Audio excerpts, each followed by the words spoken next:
aujourd'hui, en fait, ça va être plutôt une interaction que je vais rechercher avec vous pour travailler sur ces objets d'hier et d'aujourd'hui. Mais pourquoi le sous-titre et ou les challenges de l'investigation numérique? Alors vous allez peut-être vous demander pourquoi je vous parle d'objets d'hier et d'aujourd'hui et d'investigation numérique. Pour ça, je vais d'abord me présenter qui je suis. Donc je suis Thomas Souvigné. Je suis né en l'an moins 19, avant Google. Je choisis ce temps zéro pour dire, en fait, finalement, Google, ça représente aussi, pour aujourd'hui, beaucoup de choses dans le numérique. Ça représente, finalement, l'usage qu'on en fait beaucoup, mais surtout, ça représente vraiment l'Internet moderne, si je puis dire. Parce que peut-être certains d'entre vous ont connu l'avant Google, l'Internet avant Google, avec Alta Vista ou des choses comme ça. C'était quelque chose qui était, on va dire, pas au niveau de la recherche aujourd'hui, l'accès à l'information telle qu'elle est aujourd'hui. Donc finalement, vous regardez, je suis quand même né 19 ans avant Google, et si on fait le calcul aujourd'hui, on est en l'an 26 après Google. Donc vous voyez que finalement, que ça soit la sortie de Google n'est pas si vieille, et c'est quelques générations, et c'est un peu sur ce qu'on va travailler aujourd'hui, sur l'aspect générationnel lié aux objets numériques. Je suis professeur à l'école des sciences criminelles, c'est-à-dire l'école qui est dans la faculté de droit, d'administration publique des sciences criminelles et d'administration publique, qui, elle, a été créée en l'an 89 avant Google, en 1909. J'ai failli perdre mes références. Mais vous voyez que c'est quelque chose qui est plus que centenaire, mais qui finalement n'a pas été créé moins d'un siècle finalement avant Google. Pourquoi je vous parle de ça? Parce que je suis spécialisé dans la trace numérique, c'est-à-dire que je conduis de la recherche, de l'enseignement, de la formation continue, beaucoup de choses liées aux traces numériques, c'est-à-dire que les traces que l'on laisse, et aussi les traces que l'on va exploiter dans le cadre investigatif ou autre. Alors pourquoi je vous présente tout ça aujourd'hui? Parce qu'une fois de plus, je me suis présenté, vous voyez que ça m'intéresse les traces numériques, mais pourquoi je vais vous parler des objets qui sont d'hier, aujourd'hui et d'aujourd'hui. D'aujourd'hui, vous pouvez comprendre pourquoi je m'intéresse aux objets, parce que ça va laisser des traces, voilà. Mais pourquoi je vous parle des objets d'hier? C'est ce que je vais vous expliquer aujourd'hui. C'est-à-dire que ce que je vais vous faire, c'est vous faire toucher du doigt de manière assez ludique, parce que justement, je recherche l'interaction, je reviens dessus. Quelques challenges qui sont liés à la forensique et à l'investigation numérique. Donc tout ce qui est sciences criminelles, l'exploitation des traces numériques. Vous allez voir, je vais essayer, à travers la découverte de ces objets-là, vous faire voir que finalement l'exploitation des traces numériques aujourd'hui, c'est quelque chose qui n'est pas aussi simple qu'on pourrait le penser et qui a quelques difficultés. La première chose, c'est reconnaître les objets qui contiennent des traces numériques. Donc déjà, on va faire un petit exercice, si vous le souhaitez. Je vais vous montrer quelques objets. Et je vais demander, alors si vous savez tout de suite, ne le dites pas. Mais ceux qui ne savent pas, essayez de deviner quels objets je vous présente, sachant que je vais présenter, vous allez le voir tout après, une frise au niveau temporel, et après on reviendra sur les usages qui sont liés à ces objets. Le premier objet, c'est quelque chose qui est né en plus de moins de 30 avant Google, qui existait en plus de moins de 30 avant Google, dans les années 60, si on prend un référentiel un peu différent.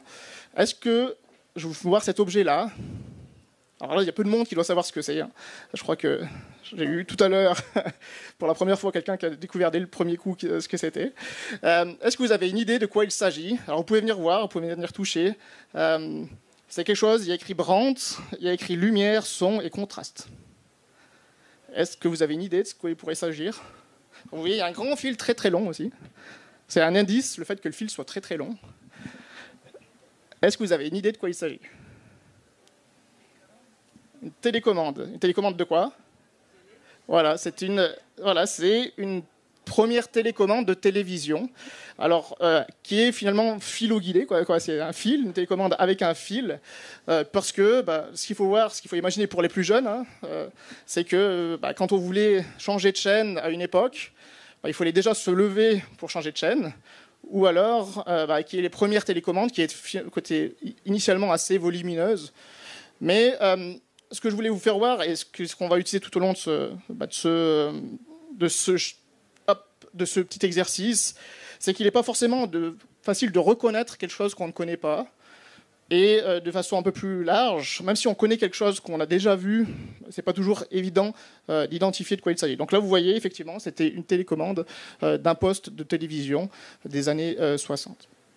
Maintenant, quelque chose d'un peu différent, qui est là plutôt dans les années 20 avant Google, donc c'est-à-dire dans les années 75. Est-ce que vous avez une idée de quoi il s'agit ?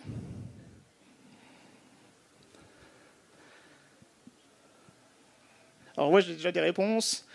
Est-ce qu'il y en a qui ne savent pas et qui voudraient essayer quelque chose ? Alors j'ai une réponse devant, on m'a dit un manche-disque. Effectivement, c'est un appareil audio pour écouter de la musique avec des disques vinyles qu'on pouvait avoir. Donc l'ancêtre, on va dire, de la musique telle qu'on la connaît aujourd'hui. Et j'ai même de quoi vous régaler d'une petite musique. Je ne sais pas si que vous... Je vais mettre un peu d'animation.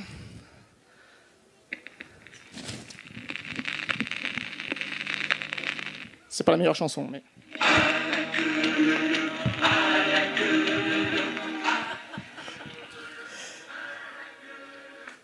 Donc là, vous voyez un petit peu ces objets qui sont, cette fois-ci, des objets de divertissement. Vous avez vu le premier, hein, c'était vraiment pour écouter finalement regarder la télé. Là, on est plutôt sur de la musique, une fois de plus. Et vous avez un objet qui est encore un objet qui, pour quelqu'un qui n'a jamais vu cet objet-là, n'est pas forcément facile à reconnaître.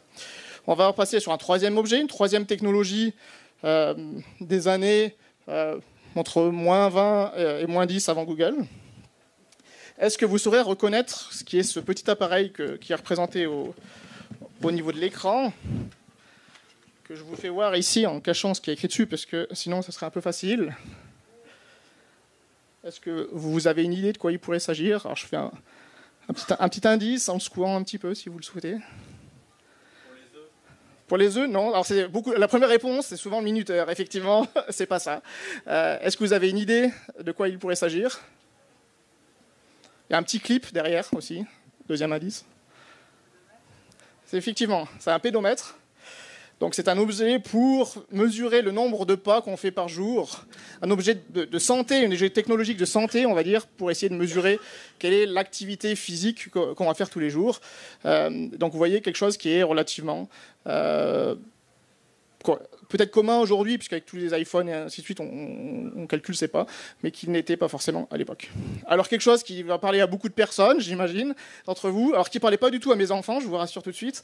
Est-ce qu'il y en a qui ne connaissent pas ou qui n'ont pas pratiqué ça ? Alors je regarde les plus jeunes. Alors le problème, c'est que les deux plus jeunes, c'est les miens. Après, je ne veux pas dire qui... Alors, est-ce qu'il y en a qui, si je fais le tour, est-ce qu'il y en a qui n'ont jamais utilisé ça ? Tout le monde a déjà utilisé ? Tout le monde a eu le plaisir de numéroter avec ça. Donc je pense que si quelqu'un qui n'a pas eu le plaisir à numéroter avec ça en perd son latin, mes enfants ont eu un peu du mal pour faire un 0,70 quelque chose. Par exemple, ils allaient sur le 0 et le 7 en essayant de combiner tout ça. C'est vrai que ce n'est pas évident de mettre ceci en œuvre. Est-ce qu'il y en a ? Alors, il est fonctionnel. J'ai le plaisir de vous dire que tout ce que je vous ai mis ici aujourd'hui, j'ai essayé de le rendre fonctionnel, ce qui m'a pris un peu de temps, je dois l'avouer. Est-ce qu'il y en a qui veulent essayer de prendre et d'utiliser ça, de dialoguer avec quelqu'un qui est au bout du fil ? Personne ne veut essayer ?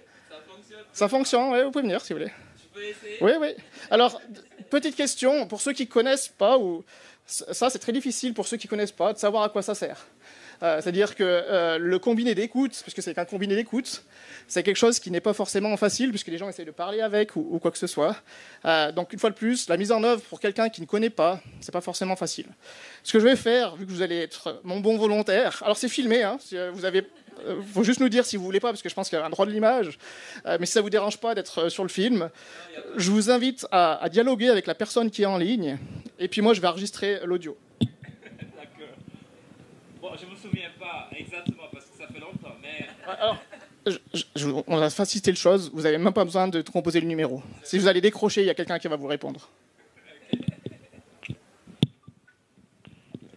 Ah oui, c'est ça que j'adorais. Non mais c'est ça, c'est le truc qui revenait comme ça et ça faisait un bruit. Parlez directement, ouais. Allô ? Allô ? Attendez, je vais juste voir si ça marche. Excusez-moi, je vous entends très très mal. Je suis sous un tunnel.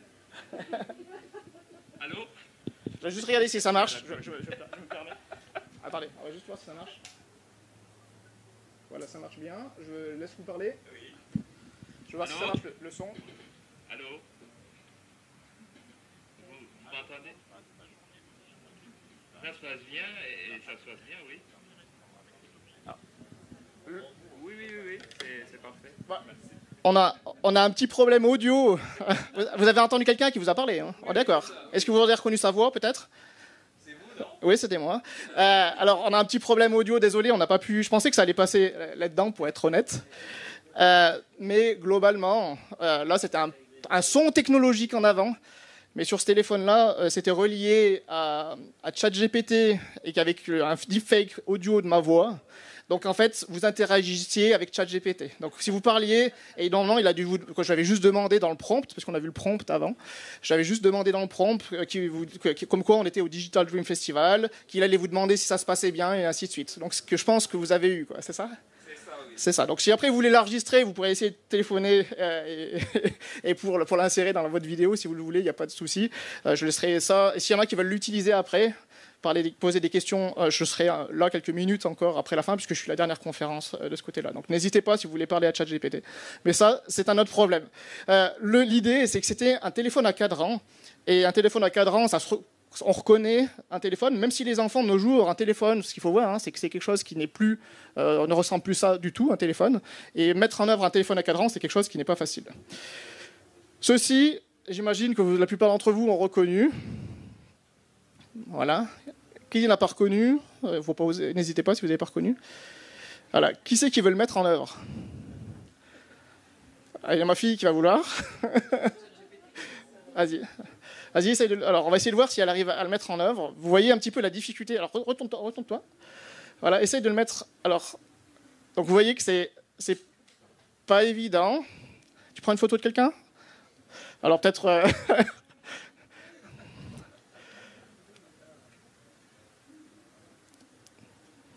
Tu veux prendre une photo de ton frère ou pas? Tu viens, Rémi? Voilà. Alors, pourquoi je vous fais voir ça une fois de plus? On verra sur les questions que je vais vous poser après, mais vous allez voir que les questions, ça va être est-ce que c'est facile de reconnaître? Est-ce que c'est facile de mettre en œuvre? Et c'est les points questions, et c'est pour ça que c'est le fil rouge un peu de ma première chose. Donc là, vous voyez que c'est pas facile. C'est où le bouton? Ah bah oui, c'est ça le problème.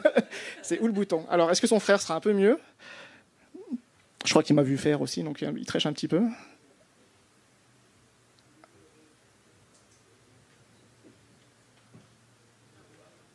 Ça marche pas? Donc vous voyez, alors ça c'est juste pour faire voir que c'est pas si facile finalement de mettre en œuvre. Alors c'est la même chose pour composer le téléphone, hein, quand on fait ça avec des gens qui connaissent pas. Et voilà, alors attendez où je vous fasse. Faites-moi voir tous les deux, je vais faire une...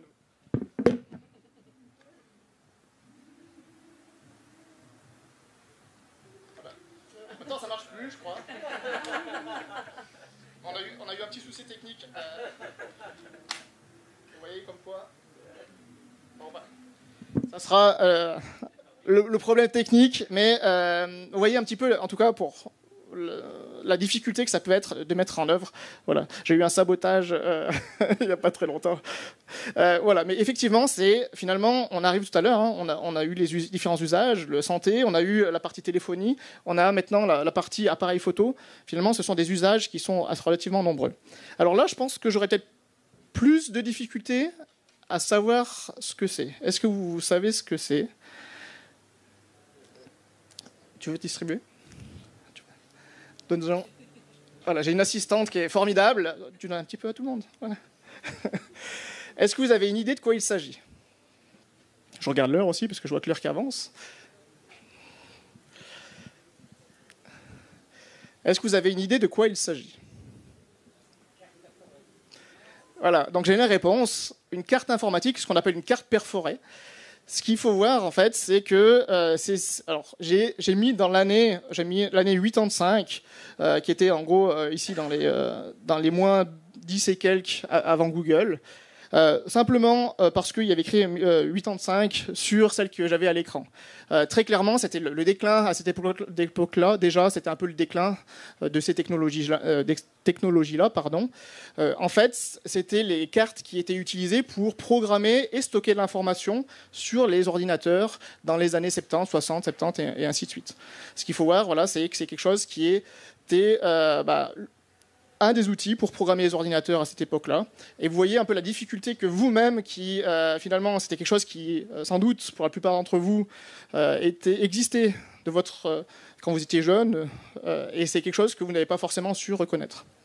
Vous avez peut-être vu aussi que quand j'ai fait mes halos, j'ai fait changer de couleur. Je suis passé du gris au bleu. Tout simplement parce qu'on a changé de technologie, c'est-à-dire qu'on est parti des technologies analogiques, tout ce que vous avez vu avant c'était des technologies analogiques, et là on est arrivé avec ces cartes perforées, mais aussi vieilles soient-elles, à des technologies numériques. Et c'est l'objet de ce festival, mais c'est aussi l'objet de ma recherche, des enseignements et ainsi de suite, c'est pour ça qu'on focalise un peu là-dessus. Mais on va continuer sur ces petits exercices, parce que c'est ludique, mais aussi parce que vous voyez qu'à chaque fois on a différents usages qu'on découvre aussi. Un outil, alors ça, vous l'avez compris, je suis français, c'est quelque chose qui est sans doute très français aussi, mais que même en Suisse, vous avez pu voir à travers la télévision française ou autre. Sans doute, donc la plupart d'entre vous connaissez ça. Qui n'a jamais vu ça, si je fais un petit sondage?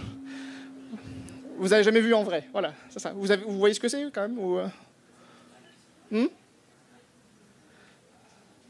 Pardon? Ce que c'était, si vous saviez ce que c'était. Ah, pardon. Oui. Vous ne savez pas ce que c'est. C'est parfait. Vous êtes, en principe, c'est plutôt les enfants qui ne connaissent pas pour le reste. Mais là, le problème, c'est que c'est géographique. C'est quelque chose qui existe au niveau géographique. C'est la Minitel. Donc, je ne sais pas si vous aviez déjà entendu le terme Minitel aussi, suivant d'où vous venez. Mais c'est quelque chose qui est très français. Alors, il y avait l'équivalent allemand aussi, ou en Angleterre, qui a eu des systèmes de télématique. En fait, c'est la télématique des années 8 ans, donc les années moins 10 avant Google, qui existait dans certains pays, donc au niveau français. Et donc mes enfants aussi, pareil, au début, ils ne savaient pas ce que c'était, jusqu'à ce que vous appuyez sur cette touche-là et qu'ils voient un beau clavier apparaître, et avec un écran. Et donc là, ils ont dit c'est un ordinateur. Alors, ce n'est pas forcément un ordinateur, mais effectivement, c'est un écran déporté d'un ordinateur central qui était à l'heure. C'est un peu ce que les Français appelaient l'ancêtre d'Internet, parce que c'était un peu les mêmes usages, mais avec des technologies qui étaient quand même différentes, c'est-à-dire que les ordinateurs gèrent à leur niveau, alors que ça c'est plus un accès distant finalement, un ordinateur qui est plus loin. Là encore, bonne nouvelle, je vous ai dit que ça marchait. Alors autant vous dire qu'il a fallu être persuasif aussi pour pour réussir à obtenir ces objets de rétrofitting, on va dire, qui sont faits par des passionnés. Et notamment là, vous pouvez voir qu'il y a un écran qui ressemble vraiment à l'écran Minitel qu'ont pu connaître ceux qui ont pratiqué ça. Personnellement, c'est quelque chose que j'avais utilisé, par exemple, pour aller voir le résultat de mon bac, et ainsi de suite, mon baccalauréat ou autre, les résultats des examens français. En France, c'est ce qu'on utilisait. Et vous voyez aussi, c'est un peu l'ancêtre des réseaux sociaux. Parce que si vous regardez l'écran, c'est quelque chose qui a été utilisé dans certaines émissions télévisées. Ici, c'était Club Dorothée, qui était l'émission des enfants quand j'étais jeune, et pour lequel on votait pour savoir quelle était notre émission préférée, notre dessin animé préféré, et ainsi de suite. Donc c'était vraiment les réseaux sociaux avant l'heure, si je puis dire, avec un coût qui était relativement important, mais ça c'est un détail. Est-ce qu'il y en a qui veulent, là encore, pianoter? Alors ça, vous aurez le loisir, le plaisir de le faire après si vous voulez, si vous ne voulez pas le faire directement. Mais ça a vraiment la réaction et la latence, si je puis dire, du vrai Minitel, avec le doux bruit des touches aussi. Si on appuie sur guide, ici, je crois que... alors, je vais demander peut-être à mon assistante aussi, si elle est là. Là, vous pouvez voir qu'on a différentes choses qui existent. Et si on appelle, par exemple, il est où le... Je regarde si je vois le 9. Si j'appuie sur le 9, vous voyez un peu la latence qu'il y avait à l'époque. C'est-à-dire que... il fallait un certain temps pour que l'image qui était représentée plus sur les caractères graphiques ou autres revienne parmi nous et envoie dessus. Donc là, si je regarde et si je fais juste, si je demande la météo, quelque chose que vous verrez tout à l'heure, on va voir si ça marche.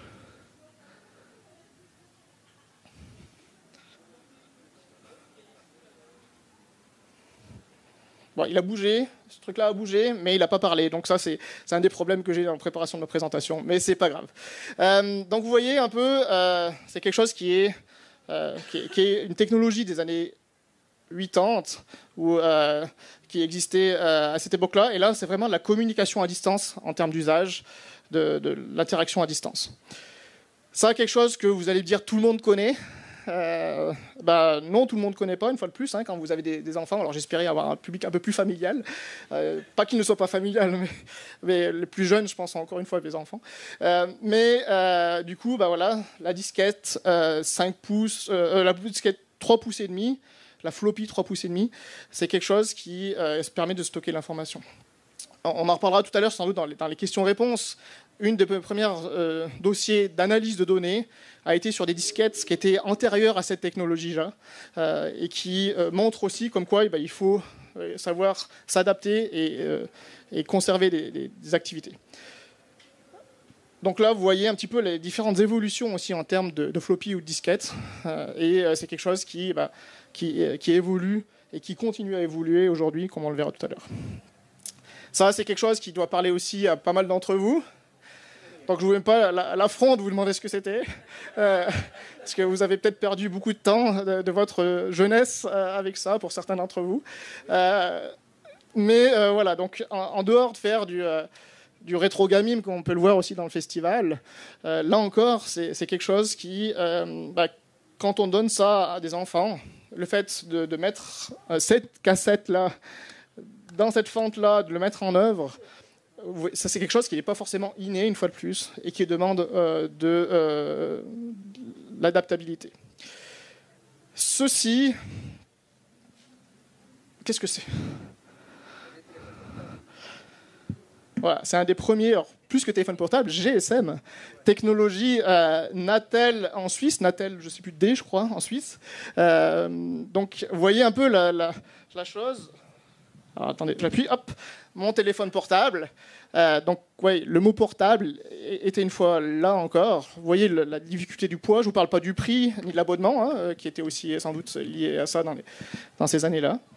Mais là, par rapport à ce qu'on a vu tout à l'heure, on avait un téléphone qui était attaché au fil. Et puis ça, c'est encore une chose que quand on parle au niveau générationnel, le fait d'attendre un numéro de téléphone, d'attendre un appel devant son téléphone, de ne pas sortir tant qu'on n'avait pas l'appel du copain pour sortir, aller se retrouver, c'est quelque chose qui paraît impossible, insensé pour certaines générations, les générations d'aujourd'hui. Mais voilà, donc effectivement, les premiers téléphones, et là, si vous regardez, on est dans les quelques années avant Google. Donc vous voyez un peu aussi quand même finalement, comme quoi ces technologies-là, GSM, sont relativement jeunes, hein, c'est-à-dire que c'est 30 ans, c'est à peu près une trentaine d'années que ces téléphones-là existent. Et vous voyez un petit peu aussi l'évolution de la forme et du poids entre ces différentes technologies. Si je vous montre ça, là encore, mini-disque, et alors pas tout à fait, justement c'était un peu le piège, j'ai profité de vous présenter, c'est juste un DVD RW, mais petite taille. Voilà, c'était juste pour montrer surtout que la technologie d'enregistrement des vidéos, de réinscription des vidéos, donc sur des médias qui ont en principe un peu plus large que ça, c'est aussi quelque chose qui est relativement récent, hein, puisque là on est dans les années, ce qu'il faut voir, c'est qu'on est après Google, donc dans les débuts des années 2010, c'est-à-dire il y a moins de 20 ans. Il y a moins de 20 ans, quand on voulait stocker un film, quelque chose, une vidéo ou autre, c'était sur un DVD-RW, un DVD-R ou quelque chose comme ça. Donc vous l'avez vu bouger tout à l'heure, il n'a pas voulu parler, mais cet objet-là, alors là peut-être qu'il y aura moins de personnes qui vont connaître. Est-ce que vous savez de quoi il s'agit ? Voilà, donc j'ai une personne au moins qui connaît. Voilà. Vous en rêviez, je vous l'ai amené. Donc ça, alors c'est l'ancêtre. En fait, moi je le considère dans mes cours ou autres comme l'ancêtre finalement des assistants vocaux aujourd'hui. C'est-à-dire que tout ce qui est Alexa, OK Google, dans lequel j'ai fait une conférence vendredi dessus, je considère un peu comme son ancêtre, parce qu'en fait on appuyait dessus, on peut appuyer dessus, mais vu qu'il ne veut pas parler, ça ne va pas marcher. On appuie dessus, on pouvait demander la météo, on pouvait demander plein de choses comme ça, et il répondait. Et on pouvait même communiquer, c'est-à-dire que si vous aviez quelqu'un qui avait le même chez lui, soit vous pouviez bouger les oreilles, et ça bougeait les oreilles en parallèle chez votre ami, soit vous pouviez aussi échanger des messages, et ainsi de suite. Plus des tags qu'on pouvait mettre dedans pour interagir avec lui, et ainsi de suite. Donc c'était vraiment un assistant personnel, si je puis dire, sur lequel on pouvait interagir, qui avait aussi toute une collection de petits objets qu'on pouvait mettre avec, et ainsi de suite. Pourquoi je vous fais voir ça ? Parce que là, on est vraiment dans les usages de l'assistant personnel, qui est finalement ce qu'on utilise peut-être, ou certains peut-être utilisent chez eux, et ainsi de suite. Alors, là encore, il y a un piège, mais il est petit. Une idée de quoi il s'agit ? Voilà, c'était le piège.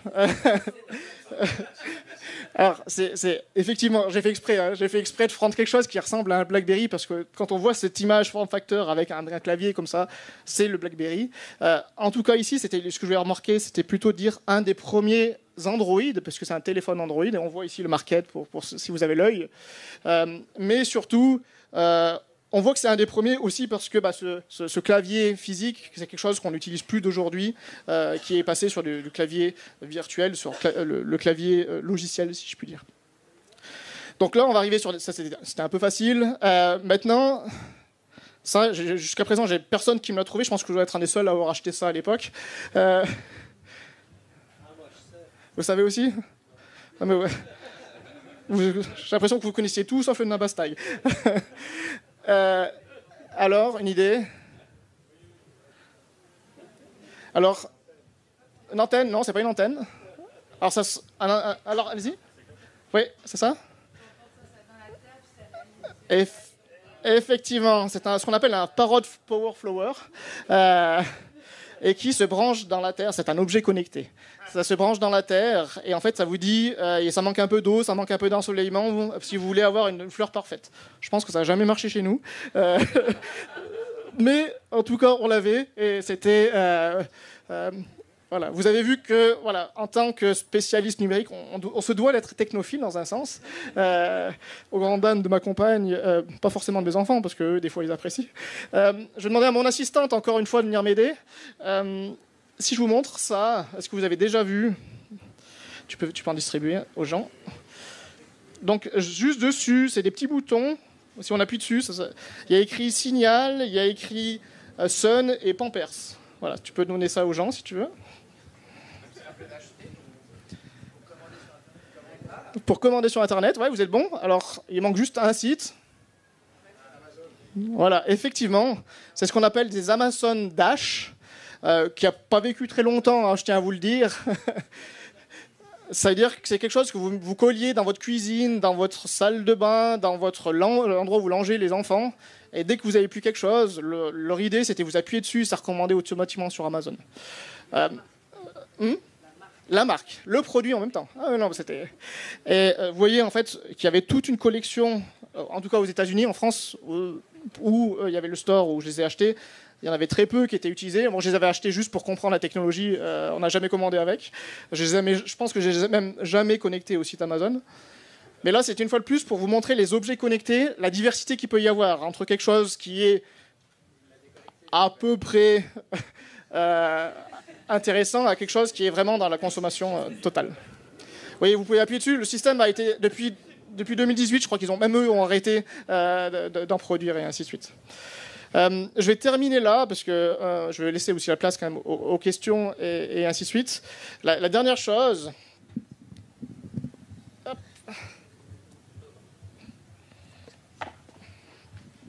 C'est qu'est-ce que c'est que ça ?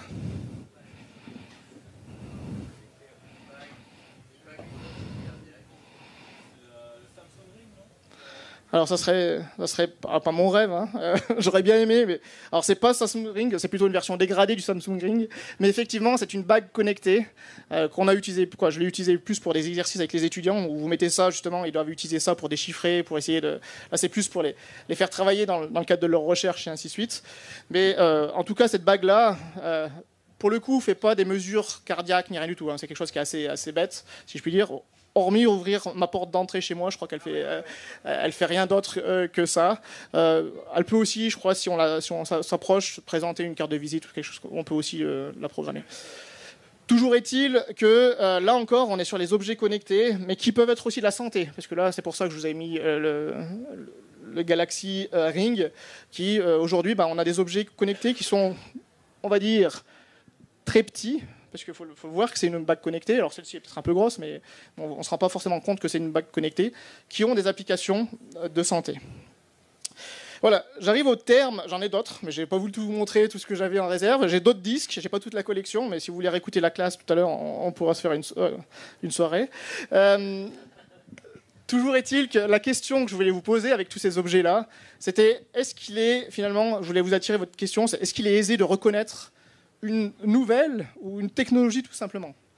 Et c'était un peu ça l'idée, c'était de vous montrer que, j'espère que vous avez compris que c'est pas forcément aisé de reconnaître une technologie qu'on n'est pas, qu'on n'a jamais vue ou qu'on a vue peut-être une fois, et puis, ou même si on l'a vue, de la reconnaître. Par exemple, une bague, même si on sait qu'il y a des bagues connectées, faut savoir que cette bague-là est connectée ou qu'elle ne l'est pas, c'est pas forcément facile. Et pour faire le parallèle du coup avec mon activité d'enseignement de recherche ou mon passé de ma première carrière, non, c'est pas facile, mais c'est quelque chose qu'on doit faire. Les enquêteurs, par exemple, qui doivent faire l'investigation de scènes de crime numériques, doivent sur cette scène de crime reconnaître ce qui est support de données numériques et ce support pertinent. C'est-à-dire que si vous avez un robot ménager, par exemple, qui est autonome, je ne vous ai pas amené le robot aujourd'hui, mais on aurait pu amener un robot ménager, vous auriez reconnu, je pense que ces robots qu'on voit aujourd'hui. Vous allez dire, ça, est-ce qu'il y a des traces numériques qui peuvent être stockées dessus? Alors vous allez dire, c'est pas intéressant, qu'est-ce que je vais m'embêter à faire l'analyse, faire comprendre comment marche un robot pour sortir les traces. Ça peut être intéressant si, par exemple, si vous avez une personne qui a été retrouvée décédée sur son sol, vous essayez, ça fait une semaine ou plus qu'elle est là, vous voulez essayer de savoir à peu près quand elle est restée, quand elle était la première fois sur ce sol. Si votre robot ménager passe tous les jours à la même heure, vous aurez déjà une fenêtre peut-être d'une journée sur laquelle le corps était au sol.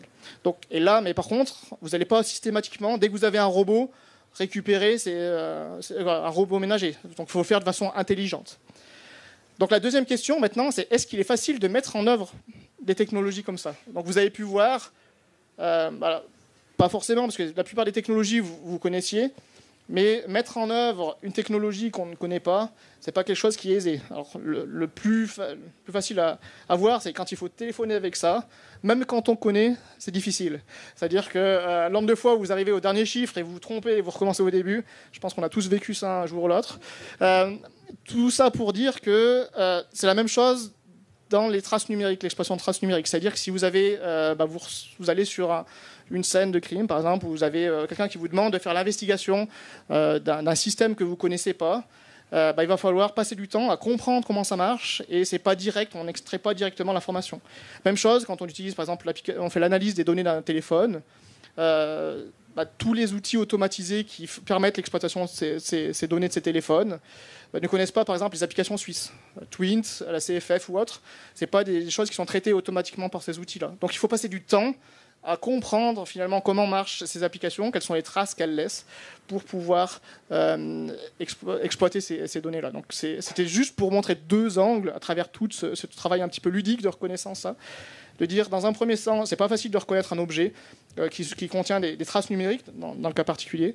Et une fois qu'on l'a pris, qu'on a jugé qu'il était pertinent pour, par exemple, une investigation numérique, il n'est pas facile de mettre en œuvre, de comprendre, d'interpréter ces données. Une dernière chose sur laquelle je voulais essayer de vous rendre, de vous sensibiliser, c'est est-ce qu'on n'a pas une convergence des usages? Si vous regardez tous ces usages qu'on a vus tout à l'heure, donc c'est tout ce qu'on a vu, que ce soit la téléphonie, que ce soit la musique, que ce soit la photo, le stockage d'informations, les objets connectés, la téléphonie, l'interrogation à distance, la télé, et ainsi de suite. Est-ce qu'il n'y a pas aujourd'hui un équipement finalement qui vous permet de faire tout ça? Donc vous l'aurez compris, c'est finalement la téléphonie mobile. Votre téléphone, aujourd'hui, vous permet de faire tout ça, tous ces usages-là, tout ce qu'on a vu là. Finalement, aujourd'hui, vous faites tout avec votre téléphone. Pourquoi c'est important? C'est pour vous sensibiliser, vous, sur le fait que, vu que vous utilisez votre téléphone pour faire tout ça, pour toutes ces activités-là, vous allez laisser des traces numériques dans vos téléphones, dans les équipements les serveurs qui sont distants liés à ces applications ou autres.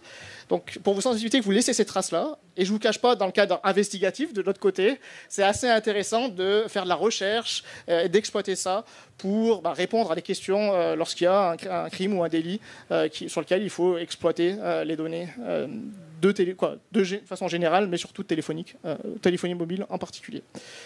Voilà, je conclus pour laisser la place aux questions. Les challenges de l'investigation numérique, vous l'avez compris, le premier, c'est d'identifier les supports de traces numériques sur une scène d'investigation, par exemple. Là, si vous regardez parmi vous, vous allez dire, vous avez votre téléphone, tout ça, mais vous avez votre carte de paiement, vous avez peut-être votre carte de fidélité de la COP ou autre. Vous avez plein de choses qui, finalement, vont contenir ou laisser des traces numériques. Donc là, il faut être, une fois de plus, en mesure d'identifier tout ça. Un des challenges, finalement, c'est une fois qu'on a ces supports de traces, d'exploiter les traces. C'est quelque chose qui n'est pas forcément toujours aisé, qui prend souvent beaucoup de temps. Et une des difficultés, c'est pour ça aussi que je vous montre tout ça, c'est finalement la rapidité d'évolution. C'est-à-dire que finalement, en moins de deux générations, on est passé de quelque chose qui était celui-là à quelque chose qui représente aujourd'hui les smartphones de nos jours. Et encore, quand je dis 2 générations, j'ai connu ça quand j'étais petit. Alors, la seule chose que j'ai pas dû connaître, c'était la télécommande, où personnellement, je vais me lever pour échanger certaines chaînes. Mais le manche-disque et tout ce qu'il y a jusqu'à présent, c'était sur une génération. C'est sur une vie, on va dire, on arrive à voir ça. Et vous voyez la rapidité d'évolution des supports et des technologies numériques. Alors, ce qui pose quelques problèmes. Des fois, c'est un petit peu difficile quand on commence une thèse avec un doctorant. La thèse à l'école des sciences criminelles, c'est 5 ans à peu près. Quand il commence une thèse sur une technologie, parce que des fois, il est important de focaliser quand même sur une technologie, même si on essaye d'être un peu agnostique par rapport aux technologies. On commence dessus, ça se trouve, ils vont finir leur thèse, la technologie, elle sera quasiment à mettre à la poubelle. Donc tout ce qu'ils auront fait sur l'exploitation des traces, sur la compréhension de cette technologie-là, voilà, elle va être, on va dire, dévaluée par rapport à l'abandon de cette technologie-là. Après, tout ce qui est fait derrière, on les rassure aussi par rapport à ça, c'est quelque chose qui est générique et qui est exploitable. Enfin, l'importance grandissante de la téléphonie mobile, vous l'avez compris, tous ces usages-là, tout ce que vous voyez aujourd'hui sur ces tables, c'est des choses qu'on fait ou pour lesquelles on utilise la téléphonie mobile et qui est quelque chose qui est donc crucial à la fois pour l'investigation, mais pour lequel, de votre côté, il faut être assez conscient des traces que vous laissez sur ces équipements-là, avec une attention particulière aussi à la sécurité qui est liée par rapport à ça. J'en termine avec cette présentation. Vous aurez je pense qu'on va passer une séance de questions-réponses, mais vous avez toutes aussi l'opportunité après les questions-réponses, si vous voulez jouer avec le Minitel, parler à mon double numérique à travers le téléphone ou autre. N'hésitez pas, si vous voulez écouter la bonne musique, j'ai quelques CD qui m'ont été gentiment offerts avec l'achat de ce poste-là. Est-ce que vous avez des questions ? Merci. Est-ce qu'il y a des questions ? Moi, j'ai une première question peut-être pour lancer la discussion. Est-ce que vous avez une anecdote ? Vous êtes expert en criminalistique. Est-ce que vous avez une anecdote, une enquête qui aurait été résolue grâce à une innovation technologique ? Alexa, un iPhone ? Alors, une des enquêtes que je cite, on va dire, dans les différentes interventions que je peux faire, notamment au niveau d'Alexa, c'est qu'il y a une affaire il y a 2 ans à peu près, en Allemagne, où Alexa, en fait, a été le témoin numérique d'un homicide. C'est-à-dire qu'il y avait une personne qui a été retrouvée morte à son domicile et il y avait un suspect qui disait qu'il n'était pas présent, on va dire, sur les faits à 3h du matin ou quelque chose comme ça. Et en fait, ils se sont rendus compte en exploitant l'assistant vocal que il y avait un enregistrement audio d'une personne qui avait la même voix que la personne qui disait qu'elle n'était pas là à 3h du matin et qui avait juste dit « Alexa, arrête », en gros, parce que peut-être que vous avez déjà testé ça chez vous, alors surtout quand on a une fille qui s'appelle Alice, mais souvent quand on dit quelques mots, ça déclenche de façon inopinée les assistants vocaux qui s'enregistrent, et puis après vous dites stop, arrête-toi, c'est pas toi que j'ai voulu parler en fait. Et c'est ce qui s'est passé dans ce cas, d'après les informations médias qu'on a pu avoir, c'est-à-dire qu'il y a un enregistrement sur lequel on entend la personne dire juste tais-toi, va te coucher quoi. parce que l'assistant vocal a dû se déclencher de façon inopinée. Et c'est ce qui a fait que cet assistant vocal, l'enregistrement d'Alexa, a été déterminant pour cette affaire, puisqu'elle plaçait finalement le suspect à une heure qui était compatible avec l'homicide sur les lieux, alors que lui prétendait être ailleurs. Donc vous voyez que c'était quelque chose qui pouvait être relativement important. Oui. C'est facile d'avoir accès à ces informations ou les géants américains vous bloquent en fait? Comment ça se passe? Là encore, de toute façon, c'est des demandes de réquisition, des demandes judiciaires. Donc il faut qu'il y ait un accord, en principe, d'un magistrat qui va demander l'accès à ces informations-là. Et suivant, on va dire, pas forcément la gravité des cas, puisque c'est quelque chose qui est analysé, on va dire, en fonction de la demande et ainsi de suite, mais aussi en fonction de l'opérateur qui fait ça. C'est quelque chose qui va être soit une pratique de rodage, de répondre à ces demandes-là, soit ça va peut dépendre aussi de la nature de l'infraction qui est en cause. Et puis, dans le pire des cas, c'est ce qu'on appelle la coopération judiciaire internationale. Dans ce cas-là, c'est par exemple un magistrat suisse qui va demander à un magistrat américain de faire en son nom une demande aux opérateurs américains. Donc voilà, on va dire qu'il y a plusieurs... la difficulté est variable en fonction à la fois des acteurs et en fonction des cas judiciaires. Je viens de retrouver ce que je voulais dire tout à l'heure, et c'est un peu en lien avec ça. Du coup, ce qui est important de savoir, puisque vous avez compris que ces demandes étaient un peu difficiles ou autres, finalement, c'est aussi de savoir qu'est-ce qui est à distance, quelles sont les traces qui vont être distantes dans ce cas particulier. Et c'est notamment dans le cadre de cette Alexa ou autre, certains de mes doctorants ont fait des recherches, par exemple, là-dessus, où ce qu'on a fait, c'est qu'on a placé beaucoup d'objets connectés dans un appartement. Cet appartement, on l'a totalement incendié. Et à la fin, on a essayé de retrouver, finalement, sur ces objets connectés, ce qu'on pouvait retrouver des composants électroniques après l'incendie. Certains, on a pu retrouver quelque chose. Mais surtout, on a été en mesure aussi de faire des demandes d'accès personnel, comme pour simuler une demande judiciaire, aux données distantes. Et ces données distantes nous ont quand même permis de voir, finalement, essayer d'avoir un horodatage de l'incendie et savoir aussi comment il évoluait. C'est-à-dire que vu qu'il y avait des capteurs dans différentes températures ou de présence dans différentes pièces, on a su que ça commençait dans le salon, après que ça allait dans la chambre, dans la cuisine, et ainsi de suite. Ce qui sont des questions, même si ce n'est pas ma spécialité, des spécialistes de l'incendie, de savoir quand ça a eu lieu, comment ça s'est propagé, et ainsi de suite. Donc voilà, donc il y a une idée aussi donc, de faire d'être proactif pour savoir quels sont les potentiels en termes de traces de différents objets qu'on peut trouver. Très bien. Question ? Merci beaucoup, c'est super intéressant. J'ai une question. En fait, j'en ai deux. La première, elle est toute simple. Vous avez monté la disquette, vous savez, la vieille disquette là. Et puis, voilà ça. Vous êtes d'accord, à l'époque, il y avait quelque chose qui ressemblait à ça, mais qui gardait plus de données, il y avait plus de stockage. C'est mini-disques de mémoire. Ah, merci, c'est ça. Oui, c'est ça, c'est les mini-disques. Merci beaucoup. Vous savez, toutes les traces numériques qu'on laisse un peu partout, j'aimerais savoir s'il y a une base de données, je ne sais pas où, qui contiendrait toute cette identité numérique. Alors, je ne serais pas le plus à même de vous répondre. Je pense qu'il y a Personal Data IO, je crois, qui doit être HEC, je crois, si je ne me trompe pas, qui pourrait être assez, peut-être plus à même de répondre ça.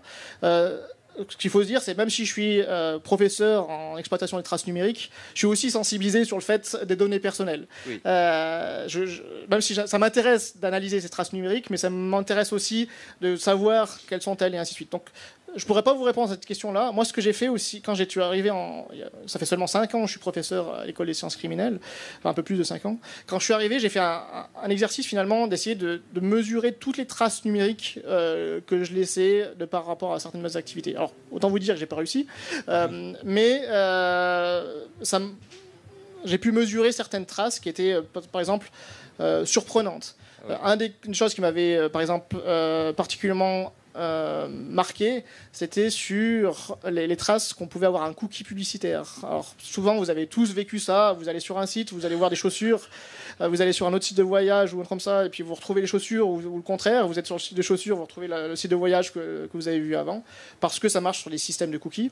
Et par rapport à ça, en demandant par exemple les données personnelles aux régies publicitaires, c'était intéressant de voir à la fois les sites, l'ensemble des sites qu'on avait visités, qui étaient concernés à leur niveau.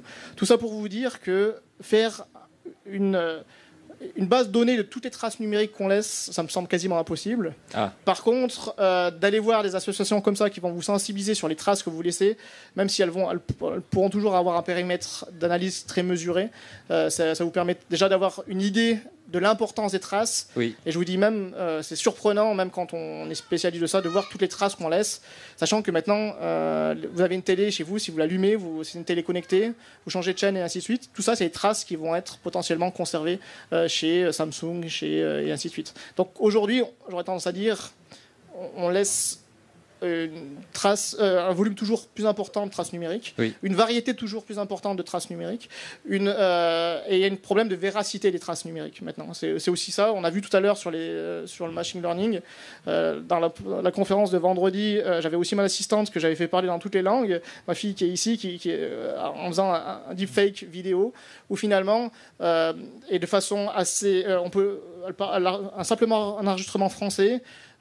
pouvait être dans 7 autres langues assez facilement. Et une personne qui était présente vendredi, qui parlait arabe, pensait que c'était vraiment elle qui parlait arabe, pour montrer aussi la difficulté de percevoir finalement ces enregistrements, ces traces qui peuvent être là aussi manipulées. Donc voilà, Donc pour répondre à votre question, j'ai mal répondu. Hein, non, vous avez répondu pendant un certain temps. C'est très bien. Mais vous êtes français. J'ai entendu dire qu'impossible n'était pas français. En plus de ça, ce qui était impossible il y a juste quelque temps est devenu possible. Donc finalement, je sais pas. Vous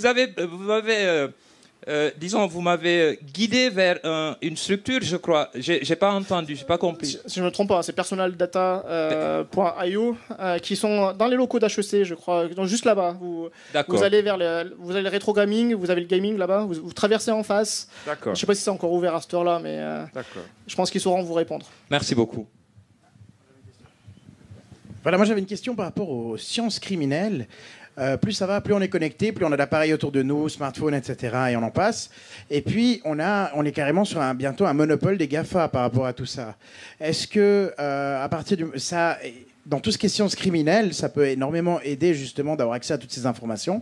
Là, on a parlé qu'il faille parfois aller contacter des magistrats aux États-Unis pour pouvoir avoir certaines informations.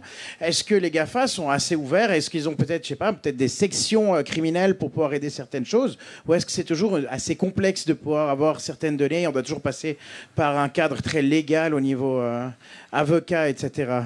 Alors, dans tous les cas, s'il y a des demandes judiciaires, ça doit toujours passer par un cadre légal. Ça, c'est voilà. Sauf l'exploitation qui pourra en être faite directement sur l'exploitation des traces qui est directement accessible, notamment celles qui sont présentes sur votre téléphone. C'est-à-dire que si on vous arrête, on saisit votre téléphone, on va essayer d'exploiter ce téléphone. Après, ce qu'il faut voir, c'est que pour de bonnes raisons, de confidentialité de vos données ou autres, pour protéger vos données, toutes ces GAFAM, ou en tout cas toutes les sociétés qui produisent ces services-là. Maintenant, il y a tout ce qui est privacy by design, donc la sécurité dès la conception qui va être mise en œuvre et qui va permettre justement de chiffrer l'information et que même eux n'aient pas accès à cette information. Ce qui est en gros le Graal en termes dans un sens de privacy by design, et qui va faire en sorte que même si vous leur demandez d'accéder aux données, ils ne vont pas pouvoir accéder aux données. Alors, vous avez sans doute vu cette affaire, c'était dans la tuerie de San Bernardino aux États-Unis, où le FBI demandait à Apple d'essayer de déverrouiller un téléphone. Eux disaient qu'ils n'étaient pas en mesure de faire. Ce que demandait le FBI, c'était oui, ok, vous ne savez pas faire, mais vous pouvez toujours faire une mise à jour qui viendrait permettre de contourner ça. Et donc, ce que Apple a refusé, parce que justement, dans cette idée de protection de leurs clients, protection de leurs vie données, ce qui d'un côté, en tant qu'utilisateur, est une bonne chose. Donc c'est un peu toujours la difficulté de faire une balance, finalement, entre l'exploitation des traces numériques qui sont contenues dans ces systèmes-là et les données personnelles, la nécessité de protéger nos données personnelles. Et puis, c'est ça qui est intéressant aussi à analyser de notre côté, hein, c'est-à-dire que on voit ça. Après, ce qu'on essaye de faire quand on veut exploiter la donnée, c'est de contourner ces mécanismes de sécurité, essayer de trouver des failles, parce que si les hackers peuvent trouver des failles, ce qu'il faut voir, c'est que les services d'investigation essayent d'exploiter ces failles-là aussi, soit à travers des outils, soit à travers des failles qu'on va essayer de trouver nous-mêmes pour essayer de comprendre ça. Mais accéder, en gros, c'est-à-dire que vous avez la donnée. Après, c'est accéder à l'information qui est difficile parce qu'elle est chiffrée, elle est protégée ou autre. Et une fois qu'on a, c'est pas fini. Une fois qu'on a l'information, il faut encore donner du sens, faire des hypothèses et la partie interprétative qui peut être là aussi difficile en termes de sciences criminelles dans son ensemble, quoi. Je ne sais pas si je réponds totalement à la question. Et après, sur le fait que maintenant les GAFAM concentrent tout, je ne suis pas tout à fait d'accord, mais ça sera un peu exagéré. Mais il y a beaucoup d'acteurs. C'est vrai que les GAFAM ont mis un certain nombre de choses qui sont en place. Mais par exemple, si vous regardez aujourd'hui, ce qui va être plus embêtant en termes de sécurité, ça va plutôt être des messageries comme Telegram ou autres, qui ne sont pas des GAFAM, mais qui ne répondent pas forcément aux demandes judiciaires qui peuvent arriver, parce que par principe, elles refusent de faire ça. Ok, ouais, les GAFAM sont plus coopératifs que ce qu'on pourrait avoir comme Telegram, etc. En principe, parce qu'après, elles ont un problème de marché. C'est-à-dire que si jamais elles ne veulent pas répondre, elles vont avoir un problème de fermeture des marchés. Vous avez vu au Brésil ou autre. Alors, je ne rentre pas dans la raison d'avoir arrêté ça, mais vous voyez que certains pays peuvent bloquer aussi parce qu'on ne répond pas. Vous avez vu aussi l'affaire Telegram en France, où il y a eu cette interpellation du responsable parce qu'il ne répond pas aux obligations judiciaires. Merci beaucoup. Je crois qu'il y a encore une question. Vous avez évoqué cette affaire résolue grâce à Alexa et en même temps vous avez fait vous-même un deepfake vocal pour répondre à nos questions. Qu'est-ce que ça change, les deepfakes, par rapport à ça? Est-ce qu'en 1 année et demie, on n'est pas passé dans un moment où en fait on ne peut plus utiliser ces traces parce qu'en fait on ne peut plus leur faire confiance? Alors, personnellement, ce que ça a changé, c'est que depuis des années, j'évite le problème de l'authenticité, qui est un autre problème, c'est-à-dire qu'on a l'information, je vous expliquais tout à l'heure, on va donner du sens, et puis après on pourra se donner, finalement, est-ce que l'information qui nous a été transmise, elle a été vraie? Alors c'est la même chose, hein. Ce qu'il faut voir, c'est qu'on focalise sur le numérique, mais c'est la même chose sur les autres traces, les traces physiques, où on va peut-être essayer de vous poser, quelqu'un va vous mettre l'ADN de quelqu'un d'autre, et de la même façon, quand vous avez un témoin qui ment, il travestit finalement la trace. Dans sa mémoire, il a une trace de ce qu'il a fait lui. Il vous ment, il vous donne une autre trace. Et c'est un peu la même chose avec les deepfakes, c'est-à-dire qu'on vous donne quelque chose qui est travesti, si je puis dire, pour quelque chose de vrai. Et puis voilà, il faut essayer de déterminer ça. Personnellement, ce que je vous expliquais, ce qui a changé, c'est que pendant longtemps, je m'intéressais de loin, par exemple, à l'analyse des photos modifiées et ainsi de suite. Même si on a fait une affaire, par exemple, vous avez sans doute entendu parler du scandale russe, où il y avait eu la manipulation des données du laboratoire de Moscou. On a dû faire l'analyse, c'est quelque chose qui est public, donc je peux vous en parler. Hein. On a fait l'analyse de ces données-là, on a vu qu'il y avait des manipulations, et dans ces manipulations-là, qui étaient volontaires, là encore, on essayait de vous faire croire quelque chose d'autre, dans ces manipulations volontaires, il y avait des PDF qui étaient modifiés. Donc on a dû, dans les affaires qu'on a eu à traiter à l'école des sciences criminelles, déjà se poser des questions. On a d'autres questions c'était pas ma responsabilité, mais sur les photos et vidéos manipulées. Sauf qu'aujourd'hui, on ne peut plus l'ignorer. Et on ne peut plus simplement dire ça m'intéresse mais pas trop. Là, on est obligé plus d'investir finalement et de se mettre à jour en tant que spécialiste numérique sur finalement cette problématique d'authenticité. Voilà. C'est pour ça que dans de nombreux projets de recherche, travaux de master ou même des travaux qu'on fait de notre côté, on essaye de comprendre justement tous ces mécanismes, comment on peut les détecter. Aussi, comment on peut les utiliser, hein, parce que je ne vous cache pas que quand on fait la formation continue, c'est intéressant de se dire que le contenu qu'on délivre en français, on peut le délivrer dans toutes les langues, quoi. C'est aussi un outil. Mais par contre, au niveau de l'activité criminelle, c'est sûr qu'eux aussi en profitent. Vous avez vu sans doute les affaires d'Alain Delon, qui, à peine décédé, mettait tout son argent sur un casino en ligne et nous invitait à aller parier sur ce casino en ligne pour récupérer sa fortune. C'était un deepfake vidéo qui était grossier, mais qui était utilisé. Donc maintenant, il faut essayer de détecter ça, essayer d'évaluer l'authenticité de ces contenus, quoi. Mais est-ce qu'on n'est pas parfois face à des deepfakes qu'on ne peut pas identifier comme tels? Alors, la faisabilité, je pourrais pas vous le dire, parce qu'une fois de plus, je suis pas spécialiste. Là, il faudrait demander aux spécialistes. Après, ce qu'il faut voir, et c'est un peu ma lueur d'espoir, c'est que déjà, c'est quelque chose qui existe depuis des années, puisqu'au début, les téléphones, on pouvait pas les faire, maintenant on peut les faire, après on pouvait plus les faire parce que c'est chiffré, on arrive à trouver des solutions. On a toujours réussi à avancer. Je dis pas que ça prend beaucoup plus de temps, et on revient sur ce que je vous ai présenté tout à l'heure. Et ce qu'il faut voir aussi, ce qui est aussi rassurant dans un sens, c'est que quand on fait des manipulations, quand on fait des choses, on laisse aussi des traces de ça. Je vous parlais de l'affaire russe tout à l'heure, par exemple, où on avait quand il y a eu des manipulations d'effacement de fichiers qui ont été faits. On n'a pas pu retrouver les fichiers qui étaient effacés, mais on a pu voir des traces d'utilisation de l'outil d'effacement de fichiers, et puis on a pu voir dans quel répertoire c'était fait. Donc vous voyez, le fait, une fois de plus, de créer une activité criminelle, même si c'est du deepfake, va laisser des traces quelque part. Alors, il va falloir trouver le quelque part. On va essayer de voir si on arrive à déterminer que cette information-là, elle est authentique ou pas. C'est sûr que c'est un challenge de plus en plus important. Il faut juste avoir un peu d'espoir.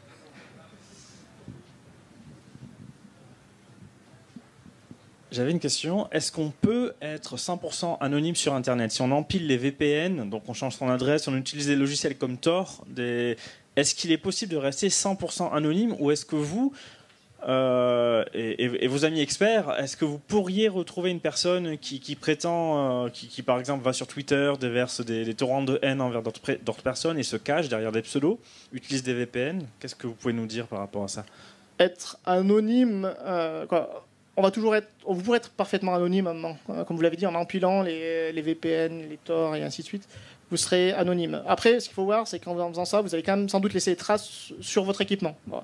Ok, ça ne va pas permettre de vous localiser, mais si jamais on vous identifie après, là, il y aura peut-être moyen de voir que chez votre opérateur, vous allez aussi avoir une trace d'Internet, potentiellement ce jour à telle heure, et ça va aussi laisser une trace. Après, pour revenir vers vous, effectivement, au moment venu, ça ne va pas être le cas. Par contre, vous avez parlé de Twitter tout à l'heure, ça se trouve un jour, vous allez vous connecter sur ce même compte Twitter en oubliant d'avoir cet anonymat-là, et du coup, ça va être, on va dire, l'erreur qui risque finalement de laisser une trace qui va être exploitable et qui va vous permettre de remonter. Une fois de plus, quand on est du côté de l'investigation, on a toujours espoir, on va dire, qu'il y ait une erreur qui soit faite, et en gros, tout le monde, nul n'est parfait en termes de criminalité comme le reste. Et du coup, il y a toujours des erreurs qui peuvent être faites, qui seront exploitées par des services d'enquête ou autres dans le cadre particulier. S'il y a des torrents de haine qui sont déversés, il faut espérer que cette personne-là, elle puisse être identifiée d'une façon ou d'une autre, ou dans tous les cas, qu'elle puisse être bloquée et puis que son contenu puisse être modéré. Mais ça, c'est une autre problématique qui n'est pas forcément du côté de l'investigation. Merci beaucoup, Thomas Sauvigné. Je pense... une dernière question, et puis on va conclure. Après, si vous voulez, une fois de plus, j'en profite, si vous voulez exploiter ça, je reste là quelques minutes aussi. Alors, si vous voulez faire une partie interminable de Tetris, je suis pas sûr que je resterai très longtemps. Mais si vous voulez jouer avec le Minitel, essayez de me parler au téléphone, vous verrez, je suis assez coopérant. N'hésitez pas. Merci beaucoup. Je rebondis un peu sur la question de madame, en fait. Et puis, voilà. Avec tous ces deep, finalement, donc ces deepfakes, est-ce qu'il n'y a pas un risque de point de bascule à un moment donné où justement on sera envahi de deep et puis qu'il sera très difficile de traiter et de savoir le vrai du faux? Et justement, en posant cette question, je pense notamment au dark web. Et vous, dans votre travail, c'est quelque chose que... Enfin, c'est... Alors, il y a deux questions. Sur le vrai du faux, déjà, je pense que quand vous regardez toutes les images qu'on regardait avec des personnes qui étaient retouchées dans les journaux ou autres, déjà on ne se rendait pas compte si c'était du vrai ou du faux dans ce qui nous est transmis. Maintenant, aujourd'hui aussi, quand vous avez des vidéos, des films vidéos, vous savez jamais ce qui est du 3D ou ce qui est du vrai aussi. C'est vrai que c'est bluffant en termes de réalisme. Et du moment qu'on en est arrivé là, sans même le machine learning, avec les moyens informatiques, c'est vrai que déjà on était dans ce cas-là. Maintenant, ce qui est plus embêtant, c'est le fait que ça soit accessible. Je veux dire, moi je vous ai fait ça, j'ai programmé ça en 5 minutes, et là vous me parlez au téléphone et vous avez l'impression de me parler, et je vous réponds de façon tout à fait intelligible. Donc c'est l'exploitation par le plus grand nombre de ces technologies-là qui changent vraiment la donne. Après, sur le dark web, on va dire que c'est quelque chose c'est un deuxième problématique, mais il y a des travaux qui sont faits, alors c'est pas ma spécialité, mais à l'école des sciences criminelles, il y a d'autres professeurs qui s'intéressent au dark web. Là encore, on a des activités qui sont là plutôt... On se cache pas, du coup, on essaye plutôt de faire des trucs mais peut-être qu'on aura des gens qui vont proposer leurs services, justement, d'exploitation, de création de contenu deepfake ou autre. Après, ce qu'il faut voir, c'est qu'une grosse partie qu'on retrouve sur le dark web, on le retrouve aussi sur le clear web, c'est-à-dire que des gens ne se cachent pas vraiment, on va dire, de proposer de tels services sur le web normal, si je puis dire. Le dark web, c'est juste une sorte d'antichambre où les gens se cachent un peu moins, et c'est plus indexé, on va dire, comme quoi tout ce qui est service de criminalité.